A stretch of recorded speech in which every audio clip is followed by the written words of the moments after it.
there's still a potential for Celtic to see the best version of Tierney, a better version than what they had before. As I said, it looks too little too late to save the season for Rangers, that's for sure. Are you trying to say you would choose Kirkcaldy instead of California? I'd love to go to North Korea. Hello and welcome back to the first warm-up of 2025, we think. Is it too late to... I think it is. We're at that tipping point where you can't keep saying Happy New Year, can you? One final time? Go. I think... shall we? Yeah, all right. Happy New Year. I think we're out of the festive Happy New Year from everybody at the warm-up, but we now move on. We draw a line under it with two top guests, returning guests as well. Almost sick of the sight of Kris Boyd. Not quite yet. He's always good value. And James McFadden join him as well. Hopefully you're both well thawed out from the It's strange, because you've seen him, last Thursday? You've not seen me for ages, but you're fed up with the sight It of me. feels like you've been here a lot, but you must be good. That's why we keep having you back. I think that you might both be the first Hat-trick ball hat-trick. winners. I think we've got a double hat-trick. Yeah, well, listen, you wouldn't expect Today. anything less. These two, exactly. If he'd have Perfect. known that, there's no way they allowed me on the day. He likes all the glorious cell when it comes to hat tricks. When it comes to hat tricks. It's good to see you both thawed out. It was a freezing cold card over the last couple of days. Dramatic as well. I don't think you'll agree, but Hibs Rangers game of the season, is it up there? How Why would I impressed not were agree? you with the because you'd have been frustrated at Why the would I outcome? be frustrated? I'm a neutral. Well, we'll I get go and to watch that. Scottish I think. football. We're about to find out. What do we think up there, entertainment wise? That was very good. Good. Very good. I think especially the way the Rangers started it and go 2-0 up, you think it's going to be a long afternoon for Hibs. For whatever reason, they kind of they never really stepped back, they just slowed the tempo. I think that at the start they were, throwing bodies forward with pace, and they kind of dropped the tempo a wee bit, started knocking it about, allowing Hibs to a breather probably. And Does that then come from the Hibs manager coming or the back players? in. I think that's the players on the pitch. I think they're either needing to try and get a recovery, and when they drop off that, playing the forward passes and players running forward, then you try and get a bit of control in the game. It's hard to then up the tempo. Allows Hibs to maybe regroup a wee bit and get to grips with the game. But even at that point, I still didn't see Hibs coming back and getting even close to getting a draw out of it. Yeah, no, I think when you look at the game, the opening 25-30 minutes, we both watched it, and I mean it was so one-sided. It was unbelievable. And then you look at Hibs. I think David Gray deserves a lot of credit because, look, rather than the two caddies being high and trying to press Rangers, they did drop right back, and then they went to the flat three in the middle of the pitch that allowed, maybe to curtail Rangers in the wide areas, because that's where, you look at the goals come from, a cut back and a chip cross. But after that period, the 25-30 minutes, Rangers never really get in behind the kind of full back area for a long period of time until they got the third one basically. But and then obviously Hibs got a goal, and from then on, Hibs looked the team as if they're in the ascendancy, but I mean Rangers were outstanding for 20-25 minutes. But we've seen that this season. You need to be able to dominate and control a game for 90 minutes, or if you're not going to do it for 90 minutes, at least do it for 70-75 minutes. It gives you more of control, and then maybe towards the end of the game you can take players off and rest them that way. But again, it's been the story of Rangers season. I've seen it where it's either been They never first finish a game. half, and then they've Yeah. picked up and managed to get themselves into the game, or they've had good spells and not been able to really This was show a sort of consistency. rarer fast start, wasn't it? Because you think about Motherwell, the first half was poor. St Mirren, the first half was poor. I think in all the away games that they have lost or dropped points, they don't score first. They certainly don't score as early as they did. So this was almost flipped the other way. Does that bring its own different type of frustration? Because you get yourself in that position where you could be out of sight. I don't think Rangers finish off games. I really don't. Apart from the Celtic one and Thursday, you look at there seems to always be opportunities for the opposition. You go back through this run that Rangers have been on away from home, and it's terrible. There's no getting away from it. You can dress it up any way you want. The numbers are there for everybody to see. Rangers need to find a way to be more resilient away from home. How does that happen? And I know that Philip Clement will point to injuries, but there's an opportunity for us to come in there. And I get the fact that that you'll say that injuries, but the performance against Celtic Thursday was there. And then you've seen it in periods at Easter Road. We've seen it in periods elsewhere.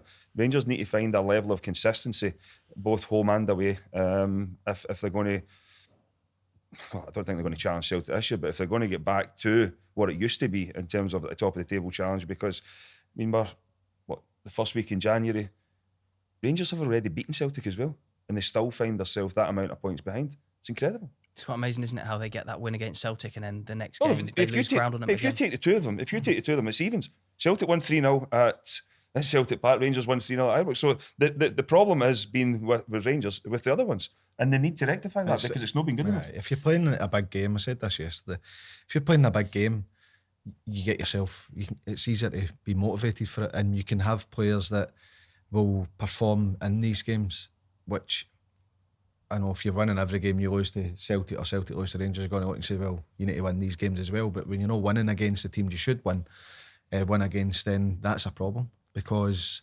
they've shown the levels. If you can go and beat Celtic, who everybody can agree has been by far and away the best team, and beat them 3-0, then you should be winning the other games. So there's a problem whether it's definitely performance levels, but you get even, you're 2-0 up yesterday against Hibs, it gets back to 2 each, you go 3-2. As your point is, you should see the game out. The game against Motherwell, they get back to 2 each, and you're then expecting Rangers to find the winner, and they don't. St Mirren, again, there is an upturn in performance, but they get back level and they lose the game. Where does this leave the big picture then? To be fair, I didn't detect too many people, as much as they enjoyed the win against Celtic, I didn't detect too many people saying that's the title race back on. But clearly excitement levels went up, optimism, the manager, the criticism from him, certainly, It went up for one reason, because everybody turned up at Ibrox last Thursday expecting Celtic to absolutely batter Rangers. Because of, when you look at the contrast of both teams, that's what everybody expected.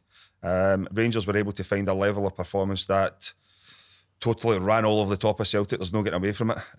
But I said it after the game. The reality is, enjoy this, but you're going to wake up tomorrow morning and you're going to be 11 points still behind Celtic. That's exactly what happened. It's more now. That inside, Rangers' last, period of time away from home's not been good enough, and they've dropped points. That is the reality, that Rangers are so far behind Celtic. Do you think a lot of people then maybe expected the next game for Rangers? Not expected, but weren't they totally confident they'd go and win that as well? Well, I mean, I think any discussion that we had, well, you weren't there on Thursday, but I didn't think Rangers would go and take 6 points from the next 2 away games. And I'm not saying I told you so, but you were proving that yesterday, because for 20-25 minutes Rangers were excellent, but other than that they just looked vulnerable. The physicality side of it, the game for Rangers is a problem. I don't know what you thought when you go back years ago and you're standing in the tunnel against Rangers and Celtic and even Hearts for that matter. As an opposition player, look at the size of him. He's a big guy, and whereas I don't look at that now. The opposition going out against Rangers, especially, they can't be fearful of that. And I know Celtic, people say, but Celtic have a different style of play. They still have physicality. They have, but the Celtic have got a different style of play as well. They want to move the ball fast and quick and get in behind you and create opportunities that way. Whereas a lot of, and the numbers, statistics tell you that Rangers go long a lot.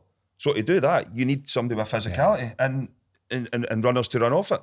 And I don't think, looking at the opposition, looking at Rangers, will be saying, I'm scared of them. It's letting them get next to you. Like you say with Celtic, they're not the biggest, but you can't get near them. Maida and Johnstone and Carter Vickers, they're all up for the fight, aren't they? They're maybe not like the biggest. But even how they play, they just move it quicker. They tire you out with moving you side to side and trying to, find that penetrating pass. And if you could get close to them, then you potentially could, upset their rhythm a wee bit.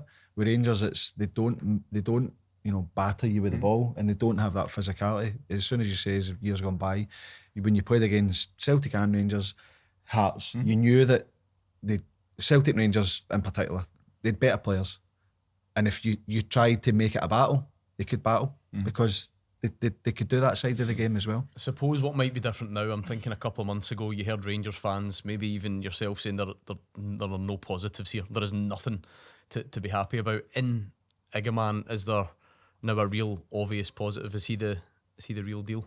First hat-trick in the Premiership since May 2023. Who was it? Jordan White, there you of go. Ross County. Well Look done, at Fred. this. Well He's done. research. Look Thought at he was that. going to catch Well me. We all out there. watch. That's in the We fucking all pack. watch sports scene, don't we? I was I've not watched that. I was panicking. I actually didn't watch it either. But is he the real deal? Are Rangers fans right to be getting excited about him? Absolutely. I think that they're right to be excited because when he came in, it was, it was quite mysterious. Rangers have signed this player because the manager just came out and said, if they don't sign him, then they'll never be able to sign him. And then you get to see a wee bit of him and you're thinking, yeah, he's got something about him. I think you were always no critical, but you're looking and saying, right, he's got great touches and you could see he's got a bit of physicality. Where is he going to play? Is he going to be this kind of guy that floats off either side and a wee bit off the cuff and a bit creative but unpredictable? But he's really, found the position of being the number 9, scoring goals. I know he had the chance to make it 4, and you're being a wee bit critical and saying he should score, but I mean, he's 4 chances and he scores 3 goals. I think you can take that, but the more he's played, the better he's got. And I think his type of finishes yesterday as well. Brilliant. Perfect hat trick. Yeah, Left foot, right foot header. It's not easy. I mean, we've seen it. The ball just bouncing off the grass just before it comes, and he used it because he was fully concentrated on it, over it, and gets in the back of the net. But I mean, I think what James says there as well. I look at Rangers, Celtic number 9s, and you don't really want, because of what you've got elsewhere, you're dominating the ball in the wide areas, and you don't really want them drifting away here, there and everywhere. And I think that was probably one of the reasons that I was a bit like, I'm not sure he can be the number 9 as such, because you do need a focal point. But yesterday, I mean, anytime the ball got wide and the cutbacks or a chip into the box, and he was there. And that's what you need from your 9, because if you've got someone like Bajrami, who's the one off, he's going to go and drift into areas. The 2 wide players, Hagi and Tierney, where Tierney's going to be. But Hagi sometimes goes and drift. You need to have a focal point at the top of the pitch. You need to know exactly where they are. And that's why I was maybe thinking, I'm not too sure if it's going to work. But in the last few performances, and especially it's in Europe easy as to well, see why, because you wasn't sure if he was going to be that player that played off a striker or is he going to play off of one of the sides because of the type of player he is. But as you say, his movement, his decision making to, hold his position, and ultimately he's finishing. Was the manager right, do you think, in not playing him from the start of the season? That's why he's having this form now, to bed him in early? Or is it just like you throw some players in and whenever they get their chance, they're just going to take it? And should they have had him in from day one over maybe?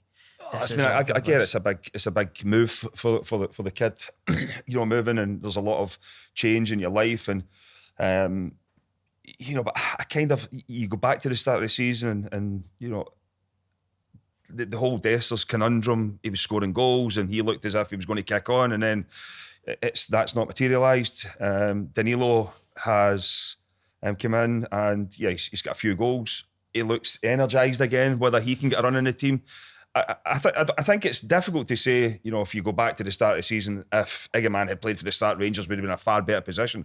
You don't know, because that tests a character.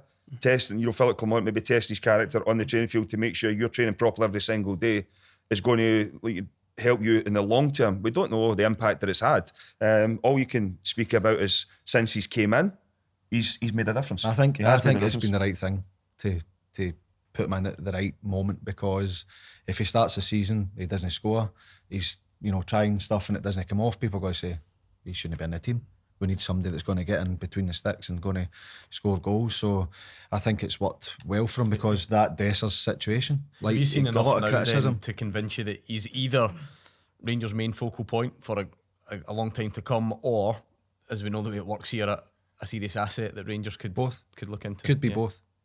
I think that for a long time to come is what in football, next season, probably a or couple whatever. of seasons would be a long so time to come. that but I think that he definitely is the first choice. He's got to be, and because of the goal scoring form that he's shown and his all round play allows that there's going to be a dip. He's a young player. There's going to be games where he's maybe not as effective. It'd be too early to attract interest this window. Just everyone's obsessed with this window right now. I don't think it doesn't matter time frame in terms of attracting interest. There's no such thing, because I think I've touched on it plenty of times with different various platforms that I've done, that there is a shortage of strikers, goal scoring strikers. That's a fact. You only need to look at the numbers, that how far they've came down over the years. And if you've got someone that is regularly scoring, then they're going to attract interest. That's just what happens in football, because somebody always thinks, well, he can come and make my team better, and if you've got more money, you're going to spend it and try and get. We always speak about strikers make the difference. That's what happens. I think, and another thing to add to at the start, because of what he came in for in terms of the money for a project player that Philip Clement spoke about, it's maybe difficult to put him in that team and say, right, okay, you're going to learn your trade by playing games, because you're under pressure at Rangers. You're under pressure. And that was maybe another thing where if everybody can see, we've spent over £1 million here and this is not working at the start, it could have set him back. Because it's bad enough moving to a new country and everything else that comes with that. It could have set him back. So I think James is spot on in terms of, just slowly but surely bringing him into the team. But as I said, it looks too little too late to save the season for Rangers, that's for sure. Yeah, he's done well, and it must be a bit of a shock, like say coming from Morocco to Glasgow. To those temperatures yesterday. Yeah. Did you see how many jackets they all had on TV? Seriously, that was... You weren't too bad, were you? No, just one big one. Used to it. Two I had on. We need to get Neil Lennon back in here and ask him how many he had on. A couple of They all gloves and the hats on, so it was off screen as well. I can imagine. That was cold. Go on then, before we draw a line under it. Was it a penalty? I think it is. I mean, I think, and I know there'll be people out there saying that there is, it's a coming together, but I think in this day and age, you look at Yanis Hagi, I think he's just a little yard off it when he goes to, and then you can see, because there is the left leg comes outstretched, and when he does that, Josh Campbell reads that situation and says, if I put myself in between here, there's an opportunity he's going to bring me down. That's exactly what happened. If it hadn't been given on the pitch, I don't think VAR would have intervened and gave it. And, they were never going to overturn it once it was given. There's a coming together in the box. I get that. But as soon as, there is that contact and it's down, then it's going to be given as a penalty. Is it kick. just that perfect middle ground of, if that's your team, you think it's a 100%. penalty. If it's the other way around, you don't. And as Boydie says, if it's given on field, it's not getting overturned and vice versa. I think so. I think It's so. I right think in it that is middle really ground. debatable. And there is arguments for, Hagi gets in and gets his body across. I think the kind of, it's not a massive contact, but the elbow is like on his back to round his side, and there's a wee bit of contact with maybe the hips as well. I think that it's definitely, I can understand the frustration when it's given against you, but there is nothing surer that if that is for your team, you're screaming for a penalty all day long. And I think John Beaton, to be fair to him, for the angle that he sees, the only decision he can make is penalty. Do you know what research we should have done on the subject of Igamane? Go on. How many hat-tricks do you think this guy scored? Do you think he knows? He knows, Of definitely. course he does. Definitely. How many? Seriously, I don't. just so many. Just imagine not being able to keep up with how many hat-tricks you scored. There's one in here as well. What do you think, roughly? In the teens? I'm still waiting on somebody shouting in. He's going to actually remember every one of them now. Write it down. Okay, what was your favourite then? Because I'm sure you get 4 and 5, did you not? What was your favourite? Best hat-trick? I actually scored 6 because that one at Rugby Park should never have been. I scored the 6th goal that day at Rugby Park. That should never have been chalked off. Five's not Double enough. hat trick. Double hat trick. That should never. Go and speak to any Kilmarnock fan. I bet you will say the exact same thing. Ball to the back post, just out jumped. Can't remember who it was. Headed in the back of the net. Should never have been chalked off. Would you have We're got just speaking two about match? double hat tricks? Would you got 2 match balls for How does that? that work? Probably only had one back in his day. Well, I'd one up my top to start with. I Is that your don't favourite know. then? The 5 goal. I think, but I mean, I said every goal means something in the context of the game. I think when it starts to that day at Rugby Park, because I was only a young boy, as such, to score 5 and then equal a record there, but then to go and do it again with Rangers was fantastic. But I mean, there has been other ones in there. In fact, do you know something? Do you know probably my favourite one was shutting the Aberdeen fans up the day at Ibrox, because they had been given it large that week that they were coming to Ibrox to run over the top of us, and I think it was Michael Hart had a go saying none of the Rangers players would get in the Aberdeen team. What a shout that was, mate. Good to see he's not still mind about it though.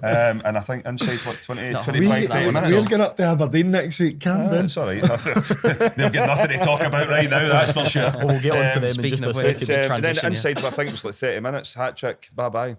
Nice. Up home. How many? Just one for me. Oh, I remember it. Just Come one. on, tell him. You can tell me. I know. I know every detail. He's being funny. I know, that's the only reason I brought it up. I had a tap in, a Panenka, and a solo. Panenka, Nice little- there's a wee detail off the Panenka as well, not at the bar. Aye, come off the bar. I Hit the bar and thought went I in? thought I'd messed it up. Bar like a Zidane, or was it like... Nah. Remember Zidane's was just over the line, was it? Listen, Barring me and Zidane, I'll take it. That's fine. Meant to See, be the like, same see if sentence. you- There you if go. That wasn't your last if game. you're running was up that to- nearly your No. last game for Motherwell? No. Last game of the that season. season and then Played the left. next 2 or 3, I think.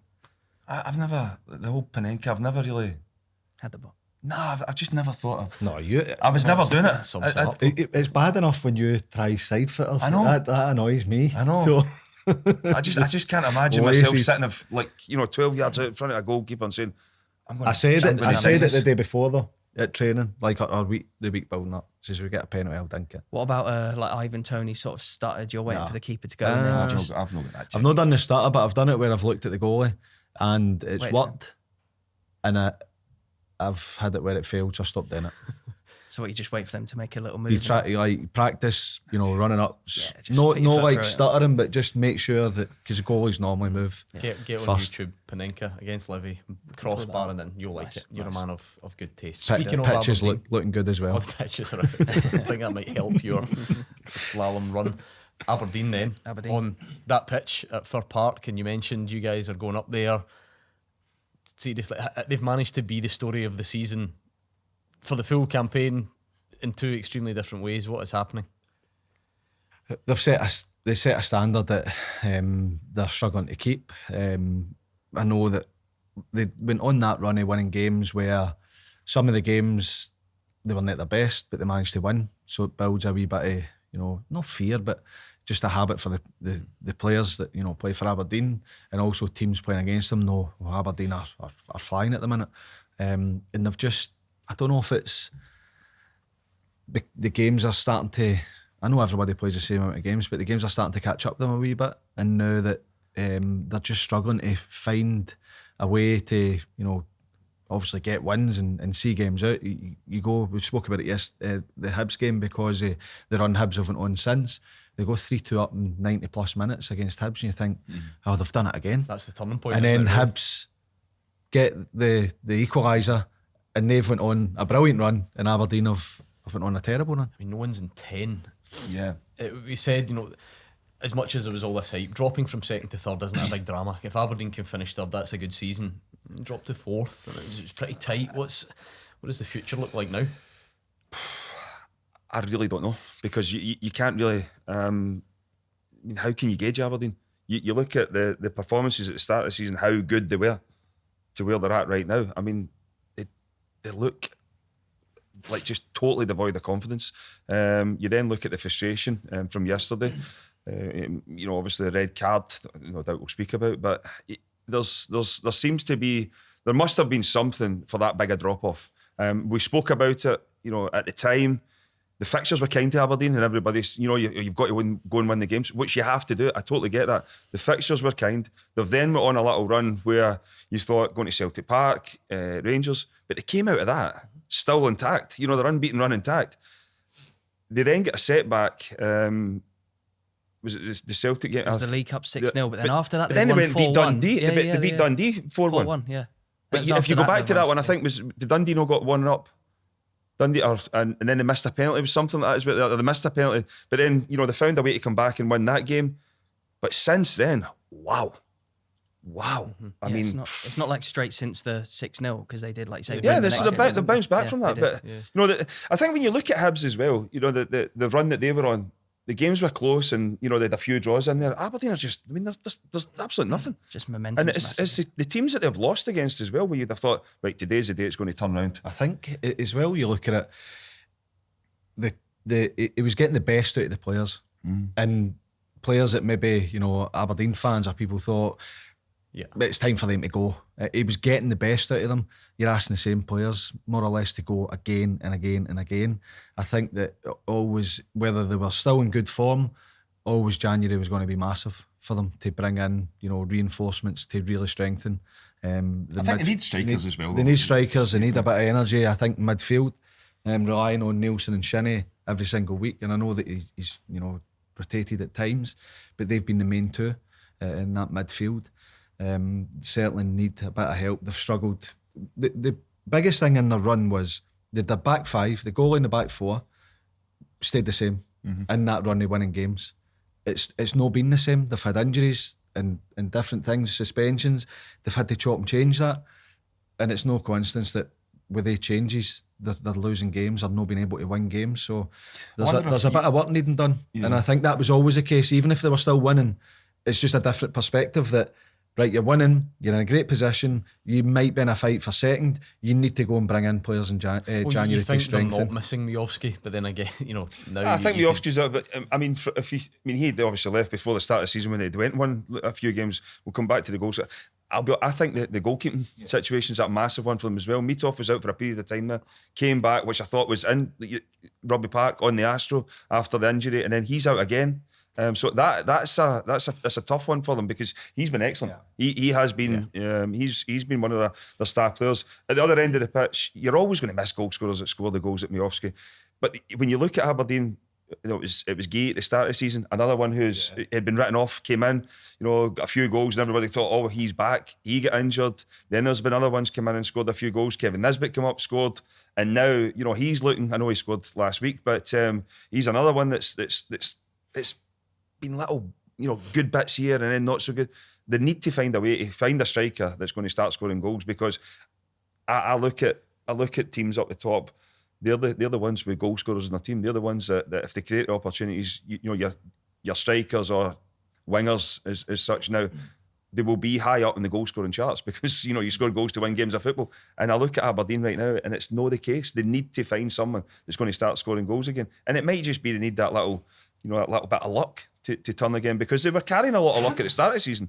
As I said, I don't think everybody made them out. We're going to challenge this. They were never ever going to challenge anything. And everybody thought that they were up here.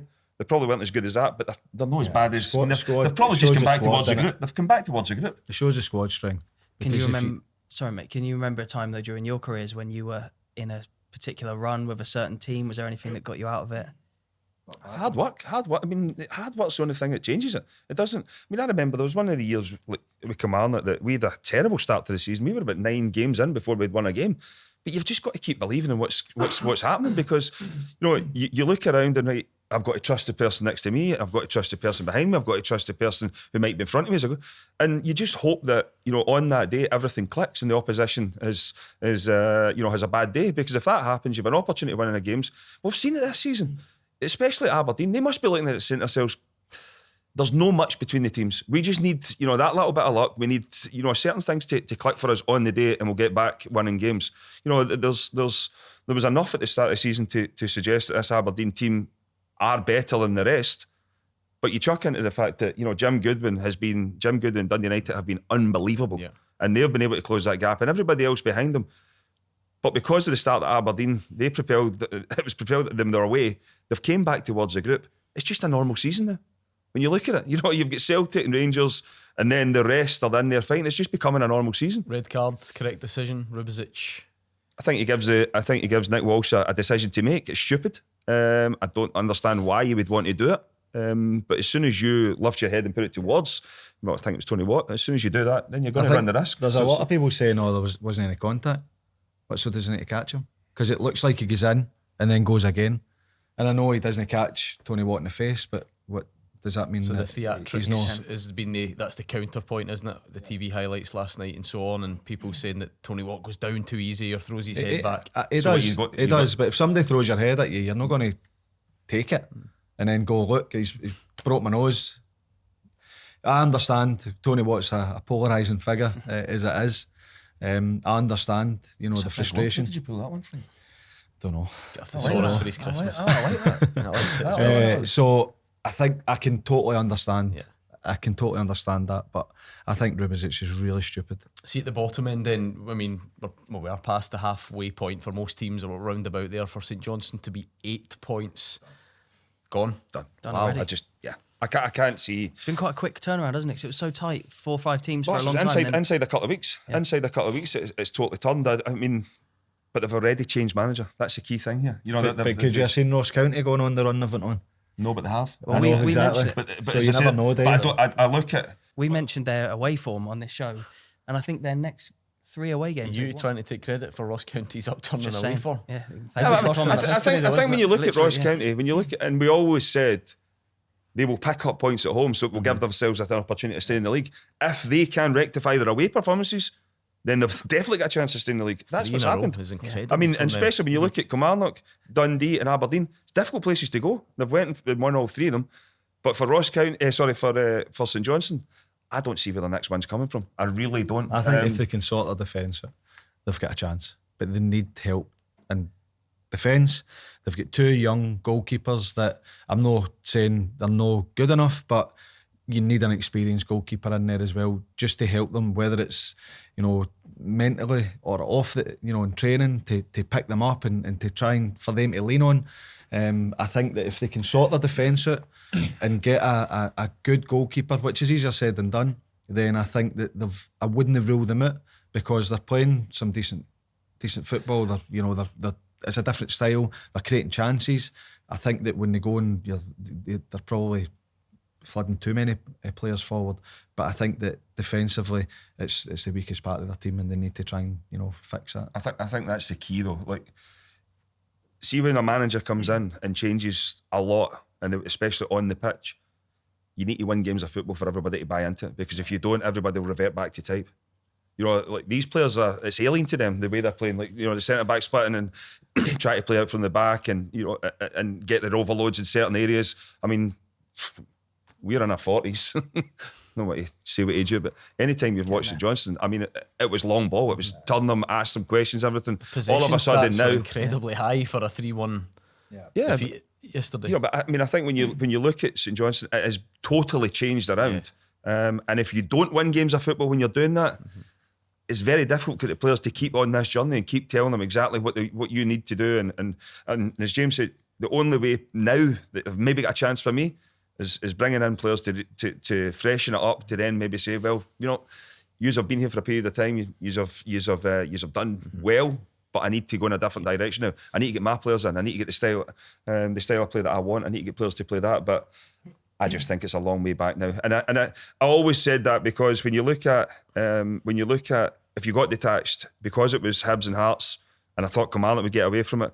You look at the other ones that you had potential to maybe drag back in. They had points in the bag, and Ross County with a home form, I felt as if they could away. They've picked up on the road, and Hibs and Hearts have picked up. Kilmarnock have picked up.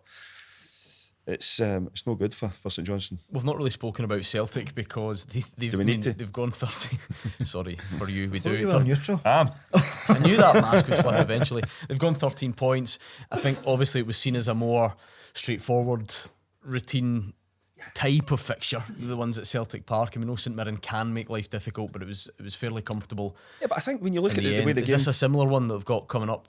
I know Dundee United again have been very good, but is it always going to be tough to shake off Celtic's home comforts? Yeah, but I think when you look at the goals that Celtic scored against St Mirren, I mean, they're counter-attack goals. They've got the ability to set off and allow teams to maybe. I mean, they absolutely battered St Mirren yesterday, but at the same time, they have got. Here you go. There's the ball. We'll sit and we'll soak up, and then boom. Because in transition, I mean, wow, the pace. Nicholas Cunha yesterday I thought was outstanding. And sometimes I know Brendan Rodgers had a little go at the fans, and probably rightly so to an extent as well, because it does frustrate you as a player when you're out there and you're being told it was Greg Taylor to go back and start again and change the point of attack and move it in a different direction to maybe open up a door somewhere else for the team to go through. And fans, they're not happy about it, and because I mean, Celtic fans have been spoiled the last few years the way that they play football. So going back to go and start and go again, there's nothing wrong with that. What did you make of it? I mean, the result in the game has almost become secondary to what Brendan Rodgers said and how he said it after the game. He looked properly angry, didn't he, about, well, two things. We'll maybe get on to the Kieran Tierney, Greg Taylor alleged disrespect, but that fans need to trust the team, trust the manager, don't get on their backs when it's 0-0 after 20 minutes. It's hard because you're playing against teams that they're organised against you. They're trying to close as many gaps as they can, and at times if you move it fast enough, then the gaps open up and maybe somebody switches off or breaks ranks, then that's when the tempo changes. And it's tough because they've got a set way of playing, that they want to have the ball. And if it's no, a good opportunity to go forward, then it goes the other side, and what you're trying to do is move the team to create gaps to then, use the biggest assets and the speed and the counter attack. So it can be frustrating at times because you want to see action, but you don't have the control, as much control, which is what Brendan Rodgers wants for his team. But I understand. You just don't see it a lot though, do you? No. Because managers and players will often do anything they can to not criticise fans. Is it even but just by doing it, is that quite a big statement? I think when you look at the context of this week, I mean, there's no doubt that Thursday was a hammer blow for Celtic in terms of the fans, because everybody you spoke to, they were going to Ibrox to absolutely annihilate Rangers. They came to Celtic Park yesterday. Some of them would still have been angry from that result. Although, as I said, they're still had a fantastic season, already got a cup in the bag. It looks as if they're going to go through to at least the playoffs in the Champions League. The league is more or less done as well. But the result on Thursday would have frustrated a lot of them, and there would have been anger there going to that ground. You've just got to be patient. As James said, sometimes as a away team, you just want to go and frustrate. You want to take your ages with goal kicks. You want to take ages with throw-ins. You want to try and get a few free kicks to try and just turn the crowd against you.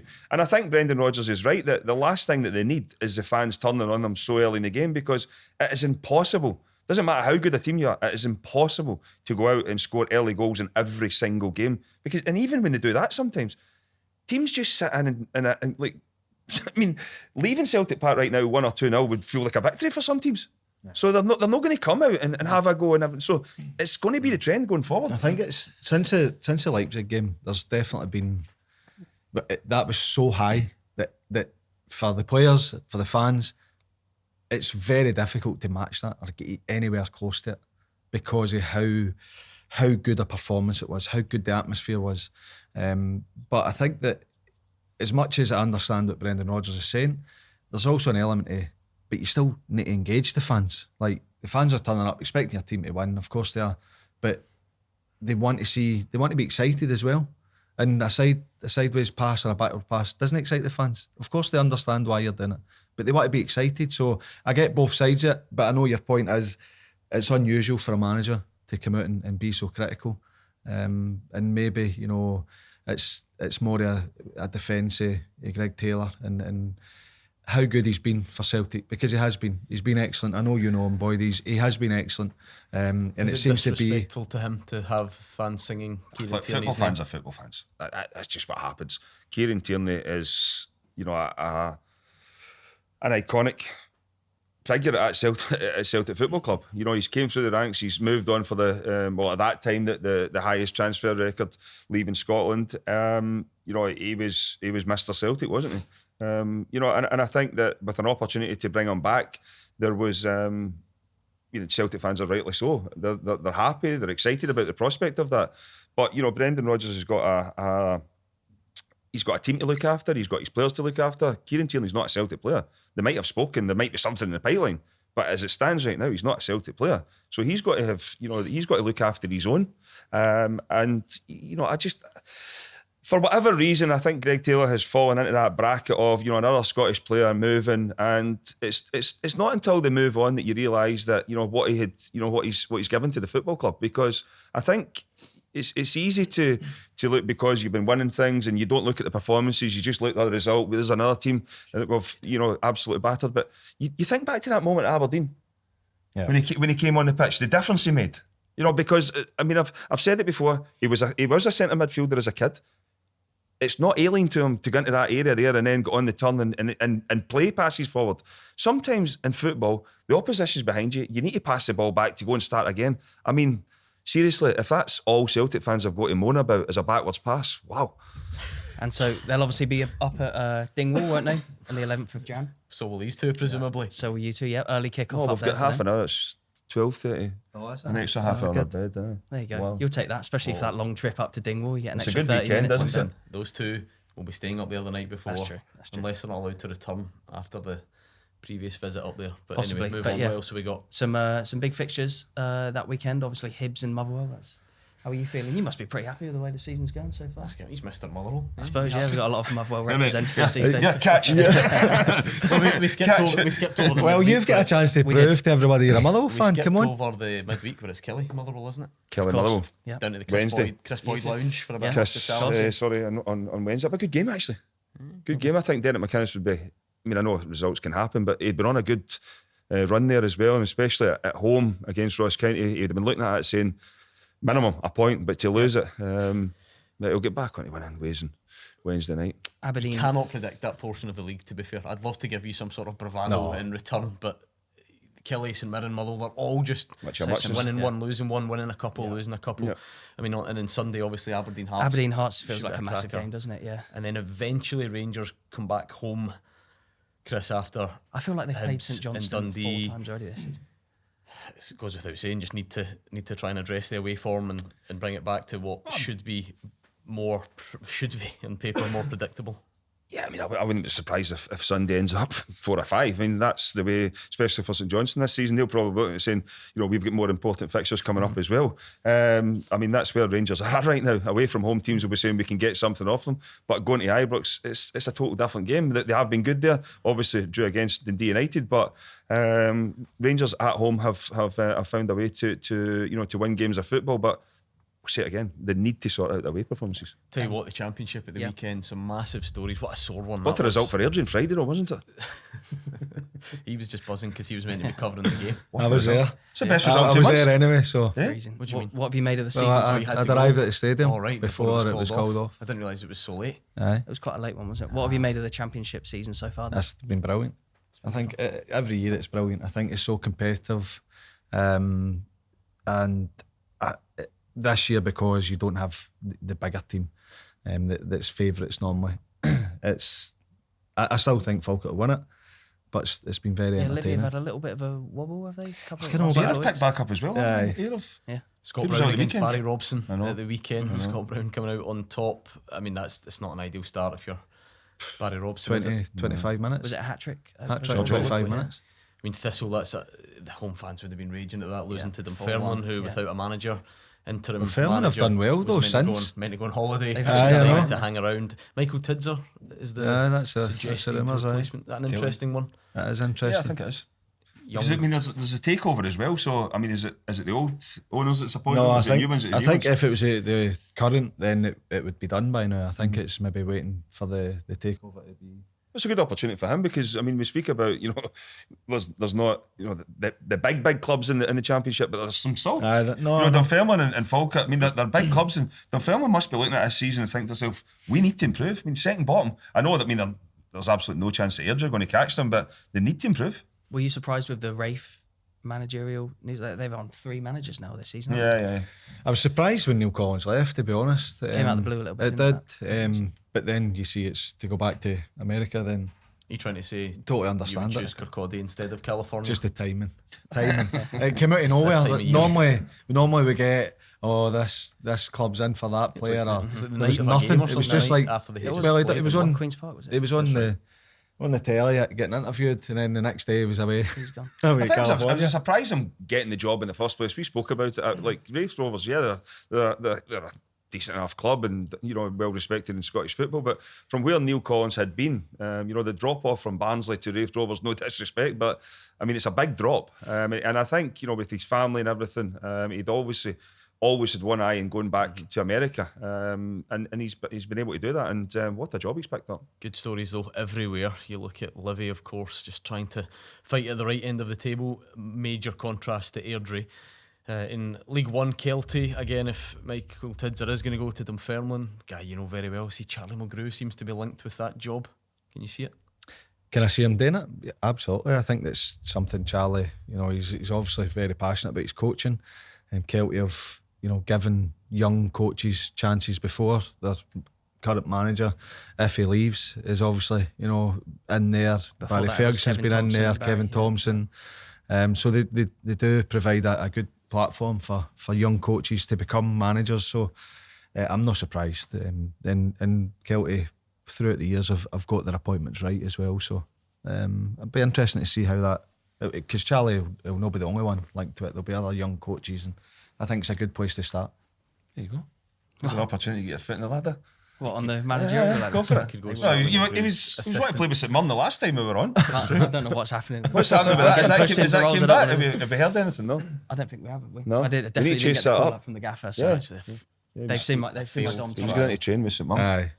Who's the most Okay. recent goal of the month that we gave out? We need to get you Kyogo. to recreate one of them. I want to see you try that Kyogo What one's touch. that? Oh, the touch and touch yeah. and Lift it over the No goalie. chance. You have scored a few like that. You'd have probably scored a few like that. I want to see you trying that. I reckon I got more chance of trying that than the long shots. No. At least I No, could no. reach on If that you- one. It's another big if At least you- I could reach. It's another big Disagree. shout. If you Whole get half to snap your control hips that, into. if you control one of them, Speak for yourself. you don't need to finish it. The control's the hard part. Okay. Okay, well, we'll see. League Two as well, of course, plenty of big games coming up. You can get midweek game Edinburgh City, East Fife as well. We'll definitely try and send Sam to one of these. He's been telling me he's been down south visiting family, which will not do. missed the lower leagues. We need to get you back out. Where are you going this week? I'm actually going. This is my last show for a couple of weeks. Actually, Is it? yeah, I'm going away. News to me. I'm going my away somewhere days. big, yeah. Somewhere big. I've not Does really that revealed mean? it massively yet, Oh but my this is like days. maybe the first On time. like my on business days. or pleasure. Bit of both, yeah, bit of both. Oh, Film and he's trip. He's bit of both does. I'm Some life, intrigued. Some life. Business Why and are you pleasure. not allowed to say? Does Somewhere it to big. build attention? I just or- sort of, I just like to upload my videos and just put them straight out without really Wow. giving too much background to it. I don't Give us know a what clue. you think. Is it far away? Give us a It's clue. pretty far. I need to take 2 flights to get there. 2 flights, right? That's Well, that could And be they're both anywhere in pretty long. Europe, though. could be anywhere. I know. Bo- Further than both of Europe. them. Further than Europe. Yeah. Oh, he's I don't know if maybe Mr. you might have played Expanding. Mr. Worldwide, exactly. Yeah, you might have played a pre-season friendly out there or two, maybe. That's That's You it. go to that's America. last to be America, Nah. Australia. Other way. Australia, I Australia, think you're onto something. Thailand, Anyway, we'll all be up all night wondering where you're South off to. Korea. We'll find out. South Korea. He's gone to. You've mentioned North one of the Korea, places maybe. there, man. I'd love to one day. You've been They got the watching biggest Squid stadium, Games? biggest stadium in the world in Have you North been Korea. watching it? Yeah. No, Anyone, not the just second me. series. You would love I to. watched the first series. You would love to go in. World's biggest stadium. Imagine me and Kim Jong interview Kim Jong. I Un. think, Get him on the before we, thumbnail. I think before we say something we all regret, we just move on. January transfer window. We mentioned, like, I think the obvious one is Kieran Tierney. I don't think I've ever heard you somebody go say from that. North I'd love Korea to go to North to Kieran Korea. Tierney. That'd be a million viewed video, wouldn't it? I watched North Korea play Unless it was in the banned. world's biggest stadium. Unless it was try it. banned, the video. Go out with a bang. You'd That's need a it. VPN out there. If Kieran Tierney happens, it's going to be tough to top that as the biggest January transfer window story. Is there anything else that is interesting? Yeah, I feel like we've spoken about Lawrence Shankland every single window for the last couple of years, but now he's gone into the last 6 months. He's actually injured at the moment. Is he movement there anywhere? Well, I don't think any will. I Is don't he think out any the will Hearts in January. contract? The summer there'll obviously be. I'd imagine there'll be a few teams. We'll ask the question, but right now I don't see it. As I said, he's injured, and he's had a poor season by his standards, and I think Lawrence would be the first one to admit that. The team has struggled, and the consequences of that is your main striker has struggled. But they have picked up in recent times, and he'll be hoping he can get himself back fit, get back in the team, score a few goals. I mean, I don't think you can rule him out staying at Hearts either now. I know there's. See on Tierney, some people just stick to that old saying, you should never go back. You two did. You went back 6 times to Motherwell. You went back to Kilmarnock. I like the way you forgot the Rangers one because I would like to forget that. Yeah, one well, as there was that as well. Where do you? I mean, I'm assuming you two don't agree with that sentiment. No, I think it's hard because you've been at a club, and especially if you've got good memories and a good feeling, or maybe you feel like you shouldn't have left, or a wee bit of no regret but unfinished business, then it's difficult to say no. I think with Kieran Tierney's massive Celtic fan, loves the club, probably would have been part of his mind even at the time, maybe thinking I might just stay at Celtic forever. Great opportunity to go to Arsenal, obviously financially a big move, but in terms of the opportunity for him was huge. The fact that he's had a loan spell, he's struggled for fitness. I think the pulley going back to Celtic for him is just one that's it's difficult. People look at it and say there's no doubt he'll have amazing offers, but the feeling that he'll have to go back will overtake any of that, because he knows what it's like. I'm trying to do the calculations. If 25 million pounds to Celtic and then getting him back is like good bit of when Motherwell Aye. got 1.25. Was that what it was? More than that. couple of million anyway. Maybe it's the same. Maybe it's the same thing. Academy graduate Well, goes for big money. The Celtic fans will be hoping it isn't, Gordon, because I wasn't the same player when I come back. Quite a bit off it. So I think you had your moments. If you're Kieran Tierney, is there a part of you that maybe want to go for another adventure in another country just to try, like say, the loan move? I think that will always be. Did you ever have it in your careers where you wish you'd have took a move that was maybe on the table? I think that will always be in the back of his mind as well. But you're looking at someone, as James touched on there, massive Celtic fan. You know, you can kid on all you want. He will be looking at the boys that he's played with and the trophies they have won and think that could be me. I think you look at even the Champions League performances this season. It's always been a thing, and Celtic have struggled at that level. But now he's looking at it saying, if Celtic bring him in, then you've got a player that has been, when he's at his best, world class, top level player to go and play and strengthen for the Champions League. And he'll be looking and saying, you can win the trophies as you're saying, but also potentially have an impact at that level. Another thing, when you look at, I know the two of us are sitting here and you've mentioned us, but a lot of the times it happens when somebody leaves as a young boy and then they might come back to finish their career. He's 27, 28. He should be in the prime of his career. Yeah, he played a lot of games with Celtic and done really well to start with. He's went away and his career's been a bit stop-start since. But, I mean, if Celtic can get him back to a level of fitness and performing every week, you've got to say it'd be unbelievable business. Unbelievable. If he's fit, like as you say, like I came back I went back to Everton off the back of an injury. And I went back because I knew the manager, I knew the players in the club, and I knew that, not that I'd be looked after, but I wouldn't need a settling-in period. I don't need to prove anything to anybody, and I can get back and almost feel like you've never been away. And for him going at that age, as you say, is looking at it for me, you could look and say, could he take another move, maybe abroad or a different type of challenge, and then come back? Even at 29, you're still getting a good version. But I think it speaks, volumes for him that he's 27, should be in the prime of his career. He's had a few setbacks with injuries. There's still a potential for Celtic to see the best version of Tierney, a better version than what they had before, if he goes back. Are Rangers fans playing a kind of waiting game to find out what Patrick Stewart says and what money's available? What should Rangers look to do in January, and what do you think what can they do? I don't know. I mean, I honestly, I don't know. As I said, I think there's obviously cost cutting in the summer to try and get the wages down, move some players on. I think on the pitch, there definitely does need to be reinforcements. And people will say, that this season is probably a write-off now anyway, in terms of winning the league. But, there is still some things to play for. And not only that, you've got to be looking at it saying, can we get someone in here who, I mean, I always said it, I said it last week, sorry. You look at Rangers defensively right now, that experienced figurehead, someone just to lead on the pitch, someone to lead off the pitch. I go back to my period of time with somebody like a Davy Weir, like an experienced centre-back that you just know is going to turn up for his work every single day. Davy Weir came up for 6 months, ended up staying for 4 years. 36. Do you know what I mean? So I mean, you look at it, there is players out there that can still have, where you think might be short-term, but can have an impact in the club long term.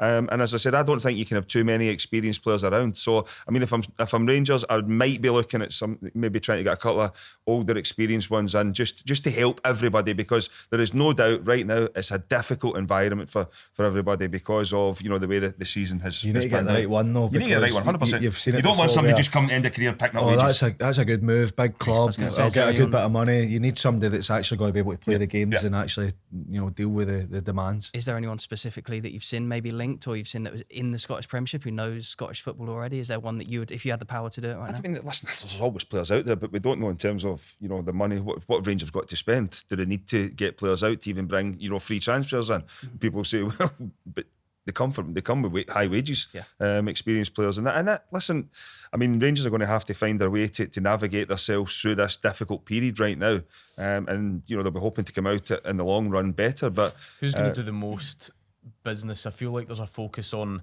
Hearts because they need to climb the table, 100%. and Aberdeen because they need to get out of their slump, and in relative Scottish terms, St because Johnstone. because of the European qualification in recent seasons, they've got relatively good money in comparison to other Scottish. Would they be the busiest? If we says who would be the busiest, I would the first two, Hearts and Aberdeen. I think Hearts, because they've got the Tony Bloom The analytics. Yeah, so there has to be they need to make some moves, and they need to strengthen. The league position's not good enough. Aberdeen we're already spoke about. Jimmy Tillene has had time to come in. He's improved a lot of players. He's a chance to see every single player and see what they can bring. You expect him to bring some players in. I think Hibs is another one. Whether they can or not, I think Hibs need to strengthen in certain areas. I think Hibs will be more in the summer though. They might maybe bring in one or two just to freshen it up, but at the same time, they're 15, 16 at a contract in the summer. That it might be a case of just getting to summer, clearing the decks and then start again. But they might bring some in right now. They might be able to clear some players that that's not going to be there. He went. I think they'll be definitely need defenders. I think they need midfielders. They look decent going forward, and maybe a striker, which goalkeeper is quite a lot. And 100% a goalkeeper. This surely calls for a comment below with your team's transfer wish list. Yeah, Let's see what we can come up with. If you can correctly predict a signing, I'll be particularly impressed. The warm-up brought to you by William Hill, proper supporter of Scottish football. And that is it. Thank you very much to two top guests, James McFadden and Kris Boyd. And pleasure as always. Thanks for having us. Yep. Good to see you both. Yep, thanks for coming on. Yep, I think so. Thanks so much for watching. Subscribe so you don't miss any more episodes, and we'll see you next time. See you next time.